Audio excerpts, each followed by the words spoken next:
So if Nachman's Gesher Tsar Me'od means that life is inevitably lived in dualities, holding the connection, not falling on one side of the other, and it's no easy task, perhaps nowhere is it more challenging than in the realm of character and morality, which are themselves both and propositions, narrow bridges. What does it mean to be a good person? You do good deeds. You have a lot of good qualities. You have fewer bad qualities. Hopefully, you act more from the good ones than the bad ones. Would that it were that simple. The Jewish approach to character and character development, it's a whole area of literature called Musar, understands that every virtue has an opposite quality that's also a virtue. Compassion, justice, humility, confidence, discipline, flexibility. And that means that every virtue also has a dark side, the potential to be a vice. In Hebrew, good qualities are called midot. The singular is midah, and the word means measure, measure. There's no such thing as an objectively good quality divorced from its context and a particular measure. At the wrong time, in the wrong measure, disconnected from the contrary virtue, any quality can be harmful. No one virtue or value is ever an absolute. Unitarians have a saying: we stand on the side of love. Very sweet. It sounds right. But love, chesed, is in tension with righteousness, tzedek, and gevurah, discipline, and justice. If you stand firmly on one side, even the side of love, where do justice and accountability fit in? Boundaries, law, responsibility. The Jewish version might be, we lean to the side of love. Nor are we talking about a false middle, right? It's not, I should be half self-confident and half humble.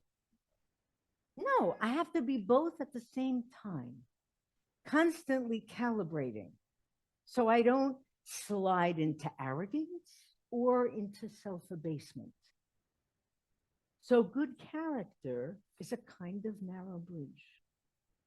The same is true of applied character, ethical decision-making, and moral action.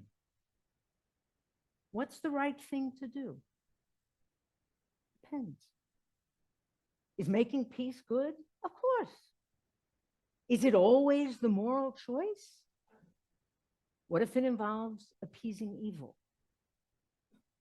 And how many people, mostly but not only women, have stayed in abusive marriages, getting beaten because religious authorities told them peace is the most important thing. Shalom bayit, peace in the house. Several weeks ago, there was an op-ed in the New York Times by an Anglican priest by the name of Tish Harrison Warren that absolutely sent me through the roof. She said that she feels politically estranged because both parties are inconsistent in protecting life. You know what she's going to say, right? Republicans oppose abortion. That's good. But they don't support reasonable gun control or protecting children at the border or a healthy ecosystem for future generations. And Democrats support all those things. That's good. But they won't protect fetuses in Europe. And she wants a party that's consistent. with a quote, whole life ethic, which is a term that the Pope likes to use, womb to tomb. And the piece was entitled, You Can't Protect Some Life and Not Others. And aside from her nifty little elision over the fact that not everyone agrees that a fetus in utero is a full, quote, life entitled to the same protection as somebody actually already born, Jewish law, for example, does not. It made my blood boil because the whole frame is a moral, religious cop-out. Of course, Judaism advocates choose life and pikuach nefesh, saving life, as central meta-halachic principles and demands. But Judaism maintains absolutely no fantasy that what that means in practice is simple, or that human morality can be consistent, right? Hypocrisy is a real thing. It's true. But the opposite of hypocrisy is integrity, not consistency. Why? Because the moment we have to translate abstract ethical principles into the real world of human action, moral consistency becomes impossible. Because the human condition is a hot mess of contradictions and competing values, and doing good here often entails doing harm there. Case in point, how much harm the pro-fetus legislators have caused to healthcare. You can't protect some life and not others is an appealing catchphrase, but in the trenches of actual life and death decisions, whether to use lethal force in self-defense, whether and how to wage war, how to allocate scarce life-sustaining resources, it offers precious little guidance. Like life itself, protecting and valuing life requires crossing a very narrow bridge. V'haklal, v'ha'ikar. The main thing, the key, Nachman says, is not to give in to fear, because it takes courage to live in the moral, characterological both and.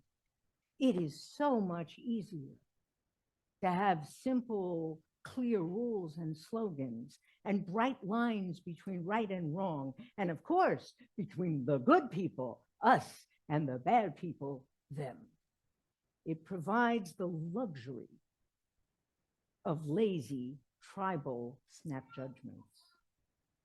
But character and moral action, as the narrow bridges they are, require work. They mean living in uncertainty.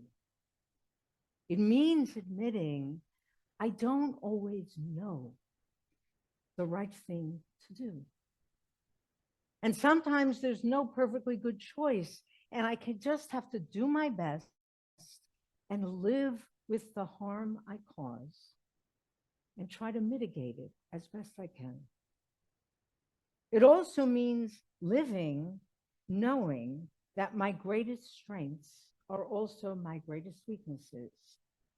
Maybe I'm proud of my moral courage, but sometimes it slides into self-righteousness or stubbornness or anger, arrogance, or maybe in my genuine and admirable humility, I'm sometimes so self-effacing and spotlight shy that I hoard my talents or fail to act when I should. Or maybe being a generous and giving person is really central to my self-image. And it's hard to own that my need to say, yes, I will, sometimes hurts the people I love most, or leaves me depleted, short-tempered, cranky.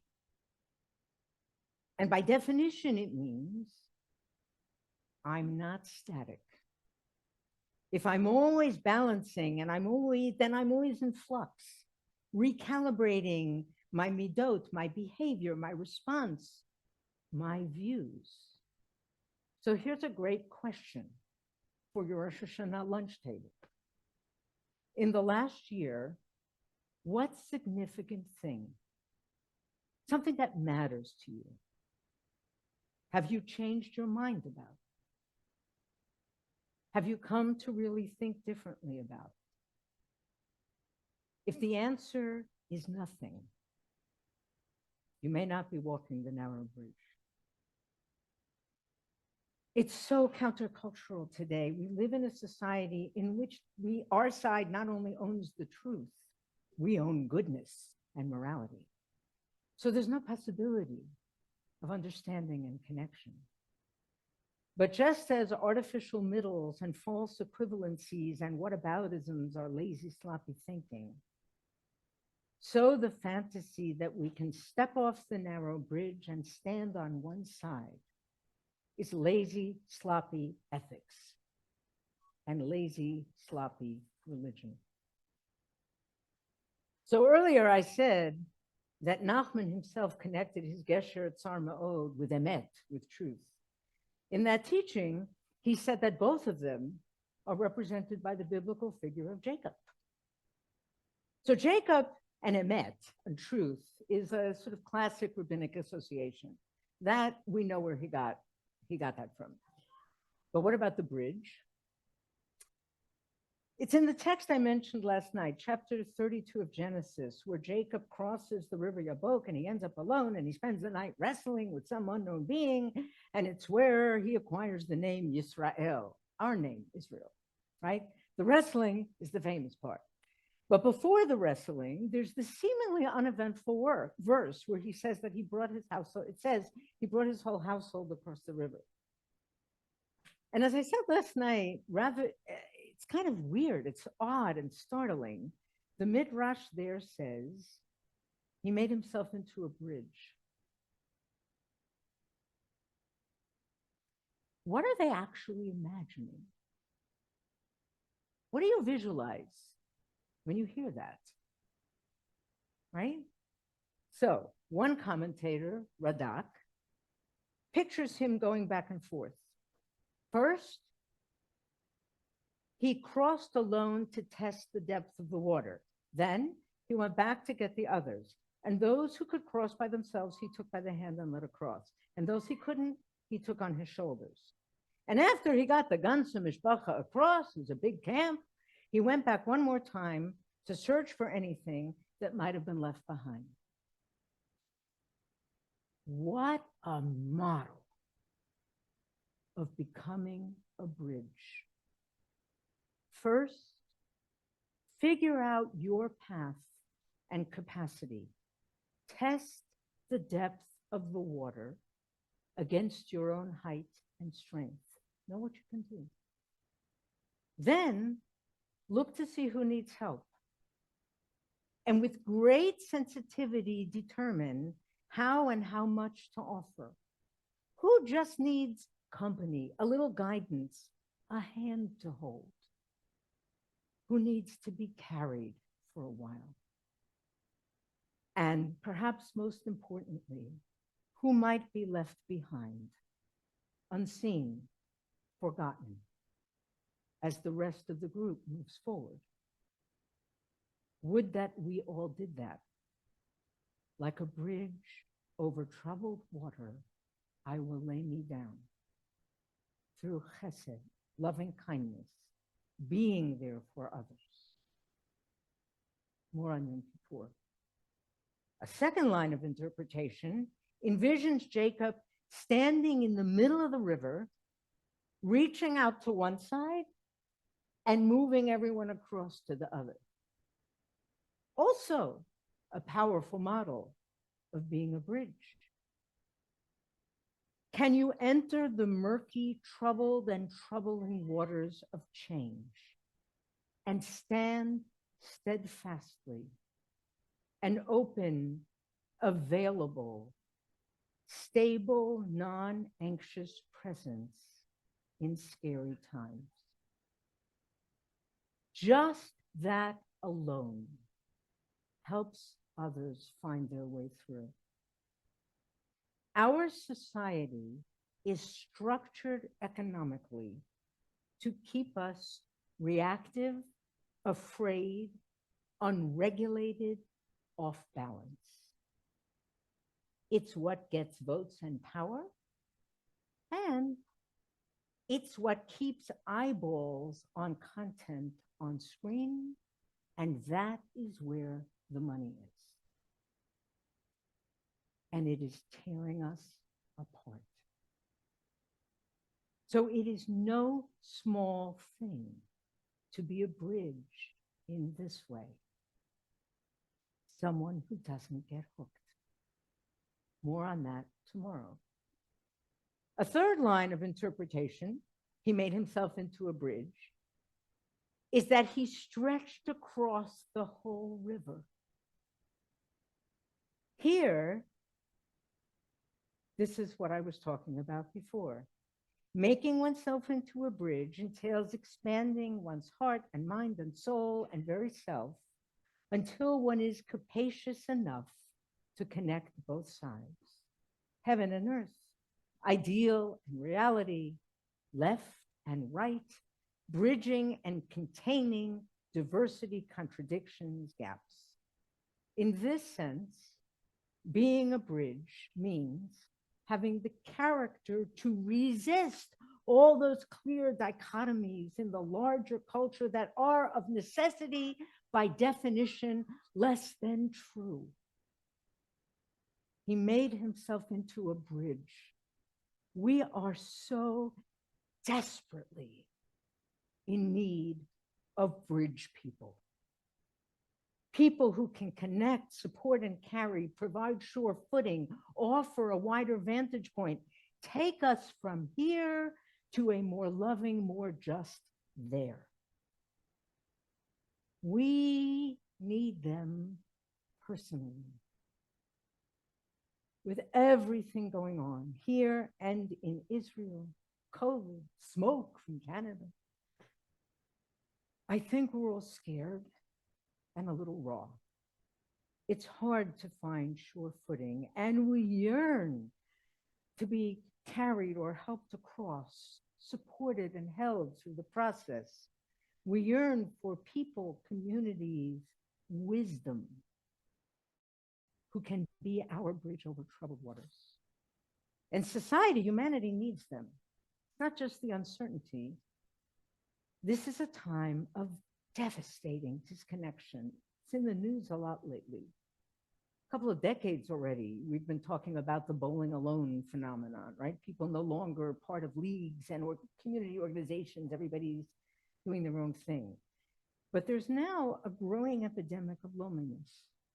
In 1991, 3% of Americans said they have no close friends.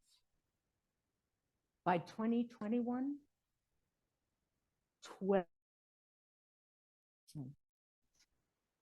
12% of this country have no one they would call a close friend.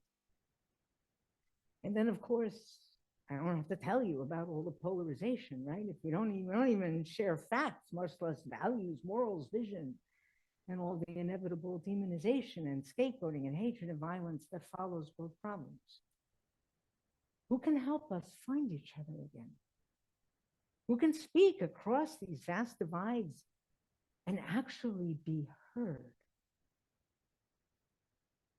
Who can be the bridges we need? We can. The commentators offered us 3 ways we ourselves might become bridges, and there are more, of course. It's too rich an image to mine completely today. But one common theme to all 3 is that they're all manifestations of good character. And I'll even go so far as to suggest that making oneself into a bridge, becoming a bridge person, is a shorthand for acquiring good character. Turns out, as Yisrael, we're not only God wrestlers, we're bridges. The name, of course, comes from the wrestling, but the episode in the Torah is not. The episode in the Torah isn't called the way we'll read tomorrow, the Akedat Yitzchak, the binding of Isaac. It's not called the wrestling of Jacob. It's called Ma'avar Yabok, the river crossing, the river crosser. the bridge. And we need to rise to the occasion because only bridge people, people of good character, can meet the moment we are in. And it's why the work that we do on our character, tshuva, is a moral religious obligation. Tshuva on the level of deeds and particular qualities, and tshuva on the meta level of being a bridge. Do I need to deepen my connections with those around me and those who differ from me, become more sensitive to others' needs, more compassionate with those left behind, more willing to hold hands? Do I need to work on self-regulation, becoming better able to stand non-anxiously in roiling waters and not get hooked? Am I expanding my capacity to hold competing values, balance competing virtues? Or am I pulled into the cultural polarization around me, distorted, reactive, out of balance, becoming small? Am I lazily substituting surface consistency for the harder work of actual integrity, crossing the narrow bridge? Becoming a bridge is part of our mission, and it's also the best thing you can do for yourself. It's what will sustain you, enabling you to navigate the scariness of these times. I'll close with a Hasidic story. Once the Hasidim were seated together in all loving kindness and friendliness when Rabbi Yisrael of Rizhin, great Rebbe, joined them, and he had his pipe in his hand and he was in a good mood. So they asked him, "Tell us, dear Rabbi, how should we serve God?" And he was surprised at the question, and he replied, "How should I know?" But then he went right on talking, and he told them the story. There were two friends, and both were accused before the king of a crime. Since he loved them, the king, he wanted to show them mercy. He couldn't acquit them because even the king's word cannot prevail over law. So he gave this verdict. A rope was to be stretched across a deep chasm, and the two accused were to walk it one after the other. Whoever reached the other side was to be granted his life. It was done as the king ordered, and the first of the friends got safely across. The other, still standing in the same spot, cried out to him, "Tell me, my friend, how did you manage to cross that terrible chasm?" And the first called back, "I don't know anything but this. Whenever I felt myself toppling over to one side, I leaned to the other." So the obvious message is about balance, but there's a deeper meaning in the structure of the story. Why two people? Because the first person across becomes the bridge for the other, a role model, a teacher. And why the whole setup with the king, who in these stories is always a metaphor for God, and guilty criminals? Because the story is struggling with the very same question that we are. Is there a way out of what seems like an inevitable process of doom? Even the king can't just overturn the verdict. We can't wait for divine intervention to save us from the consequences of our actions. So how can humanity step back from the verdict, walk back from the crises we face, find a productive way forward? Learn to walk the tightrope. Work on your character. In all the ways we've been talking about, embrace all the ways in which life is a very narrow bridge. Manage the fear and courageously walk forward and become a bridge for others along the way. Or to quote E.M. Forster, only connect. That was the whole of her sermon.